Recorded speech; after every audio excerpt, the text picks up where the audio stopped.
Today, we're wading into, well, one of the most persistent and, I think it's fair to say, complicated conversations in modern society. Income inequality. It really is. And if you listen to the news or, argue with your relatives, you know the arguments. Oh, yeah.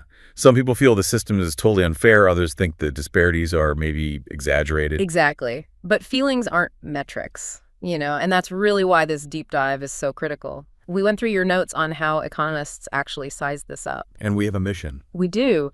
To unpack the tools, the quantitative, and the visual instruments they use so we can move beyond just anecdotal evidence. Because if we can't measure it effectively, we can't possibly hope to understand the true underlying health of an economy. Right. And maybe more importantly, we can't tell if these massive government interventions, things like tax reform or spending programs, are actually hitting their target.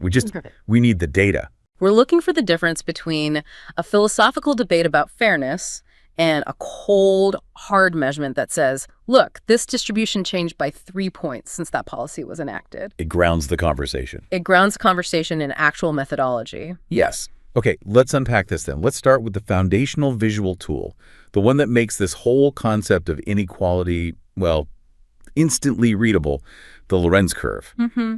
It's essentially a snapshot, right? A picture of income distribution laid out against a standard of perfection. It's brilliant in its simplicity, really. To build it, you just need to calculate 2 sets of cumulative data for population. Okay. The first one is pretty straightforward.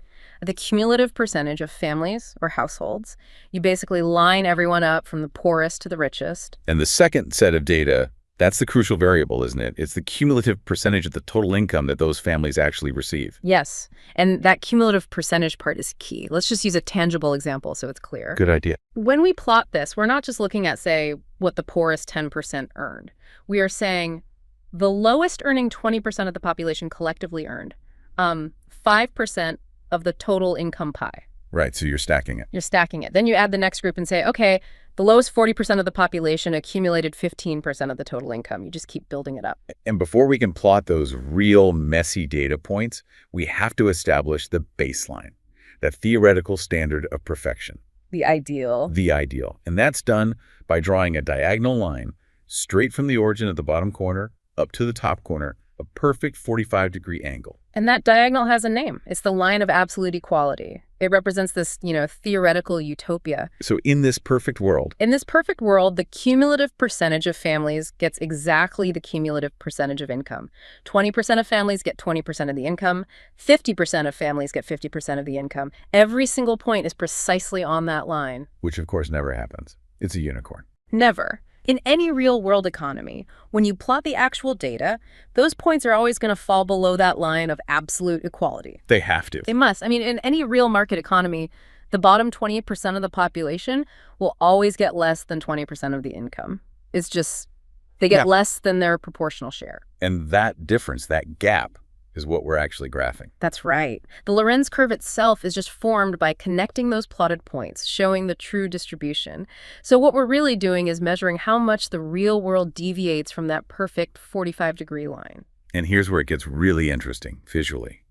The greater the distance, the more that curve sags away from the diagonal line, the greater the degree of inequality in the economy. Precisely. A curve that's hugging the diagonal means you have low inequality. A curve that's bowed way, way down deep away from it, that means high inequality. It's a beautifully simple illustration of the whole problem. But, while the visual tells a great story, we need something more practical. We need a number. We need a single number. Something we can use to compare, say, the U.S. to Sweden, or track how Italy's inequality changed from 1990 to 2020. The eye test can't really do that. And that need for a single, comparable number, that brings us to our second instrument, the Gini Index. Okay, so we're moving from the picture to the number, the Gini Index. You see this everywhere in economic reporting. What's so fascinating is that the number itself comes directly from the visual we just talked about. It does. The Gini Index, sometimes called the Gini coefficient, is a numerical indicator that's specifically designed to measure that inequality. It just turns that visual area of disparity into a fraction, into a ratio. So if the Gini Index is built on the Lorenz curve, How do we calculate that number? It must involve that area of separation, right? That gap between the perfection line and the actual curve. That's exactly it. That gap, that little sliver of area, that becomes the numerator of our fraction. That's the area of inequality we can actually see in the real economy. And to turn it into a standard index, we have to compare that observed area against the theoretical maximum possible area of inequality. And what would define that maximum possible area? We look at the total area available for inequality to even exist, and that's the entire space under that diagonal line of absolute equality. The whole triangle. The whole space forms a large right-angle triangle. If we calculate the total area of that triangle, that becomes the denominator for our Gini ratio. Now, our sources gave a very specific detail here. They said the area of that triangle, the one representing absolute inequality, has a calculated area of 5,000 units. Why that specific number? Well, it's really just an anchoring concept for the measurement. Think about the axes on the graph. They both go from 0 to 100 for percentage of families and percentage of income. Oh, right. And the area of a triangle is half base times height. So you have 100, 2, which equals 5,000. That number, 5,000, just represents the extreme endpoint, the maximum possible inequality. I see. So it's not a number to memorize, but it's a representation of the biggest gap you could possibly have. So what would a Gini index of 1 actually look like conceptually? A Gini index of 1 is absolute inequality. That is the theoretical horror story where the gap is maximized. Meaning one person has everything. One person or one family has 100% of the income. The Lorenz curve would basically just trace along the bottom axis and then shoot straight up the side axis. The maximum possible separation from the diagonal.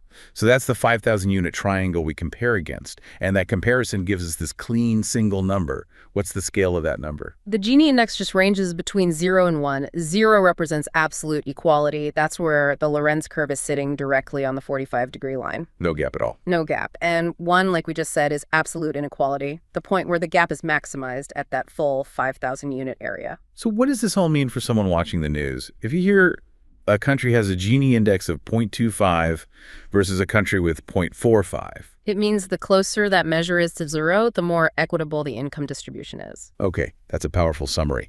But wait, I have a question. Doesn't the Gini index really only measure income? Yes, that's a critical distinction. If we want the full picture, shouldn't we be measuring wealth and assets too? Does the Gini index fall short there? That's a very important point. Yes, the classic Gini income. Right. But for a CEO earning $1 million, that same $1,000 is just a 0.1% proportional boost. It's almost nothing. So the grant acts like this powerful income elevator for the poorest people, effectively compressing the gap between the bottom and the top. That's it. It pushes that lower portion of the Lorenz curve up much more significantly than the upper portion. And that pulls the whole curve closer to the diagonal line. Precisely. Pushing the Gini index closer to 0, it's a very direct, very measurable way to reduce income disparity. Okay, now let's contrast that with case study 2. Proportional taxes. Yeah. This is a system where the tax is a fixed percentage for everyone. Let's say every single person pays exactly 10% of their income.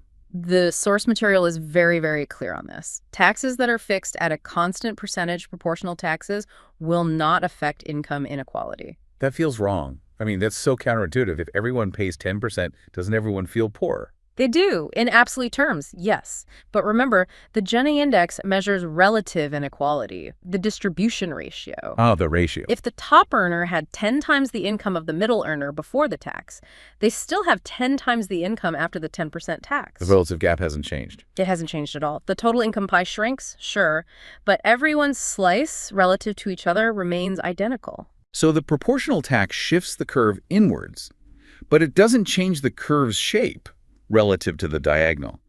That's a fascinating finding for policymakers. It really is. It highlights the difference between just taxing and strategically structuring that tax. And that brings us to the most common structure used to target inequality. Progressive taxes. Progressive taxes. Case study 3. This is the tax structure many of us know, like the income tax rates in countries like Israel, which the source referenced. Higher earners face higher marginal tax rates. And this type of tax actively decreases inequality. This is the deliberate mechanism to change those proportional ratios we just talked about. Okay, so how does it work? By mandating that higher earners pay a significantly larger percentage of their income in tax, the government is intentionally taking a proportionally larger piece of the wealthy's slice of the pie. This sounds like the structural opposite of a proportional tax. If the proportional tax keeps the ratio the same. The progressive tax actively seeks to compress it, to flatten that ratio. It uses the tax mechanism to reduce the disparity. Exactly. By taking a larger cumulative percentage from the top, the progressive tax system effectively pulls the distribution curve significantly upward. It moves the Gini Index closer to zero and visually shortens that gap between the Lorenz curve and the 45-degree line. So if we connect this to the bigger picture, it confirms that governments use these specific policy levers, grants, specific tax structures, to intentionally shift the economy closer to that ideal of absolute equality. They're not just collecting revenue. No, they are strategically manipulating the very factors that go into calculating the Lorenz curve, all to get that Gini Index to move down. And the difference between a proportional tax and a progressive tax, in terms of measurable impact on inequality, is profound. And it's predictable using these tools. If reducing income disparity is the explicit goal, the structure of the policy is, well, it's the game changer. And the Gini Index gives you the immediate, measurable feedback on whether it's working. That's it. Wow. This has been incredibly insightful. We started this deep dive looking for the concrete tools used to measure inequality, and we've really found two essential instruments that work hand in hand. We did. First, you have the visual guide, the Lorenz curve. It plots that real-world deviation from the perfect 45-degree line of equality. And the size of the gap under that line tells the story instantly. Instantly, it shows you the disparity. And second, we have the quantitative summary, the Gini Index. It scales that measured inequality from 0 for perfect equality to 1 for perfect inequality. Calculated by comparing the area of that observed gap to the theoretical maximum possible gap, that 5,000-unit triangle. And finally, we saw how policy choices have these measurable, predictable effects. Fixed-sum grants reduce inequality because of their massive proportional impact on the poor. While proportional taxes leave the inequality ratio completely unchanged. And progressive taxes actively decrease the gap by flattening the distribution at the top. Exactly. This raises, I think, an important question for you, the listener, to consider as you see these topics in the future. If fixed-sum grants reduce inequality and progressive taxes reduce inequality, both moving that Gini index towards 0, what are the unintended consequences, the trade-offs that might arise? That's a good question. We often hear discussions about efficiency or market dynamism or incentive structures. These outcomes are not captured just by focusing on the Gini index number alone. The measurement gives us the score, but maybe not always the full story of how policy achieved it or what the broader cost might be.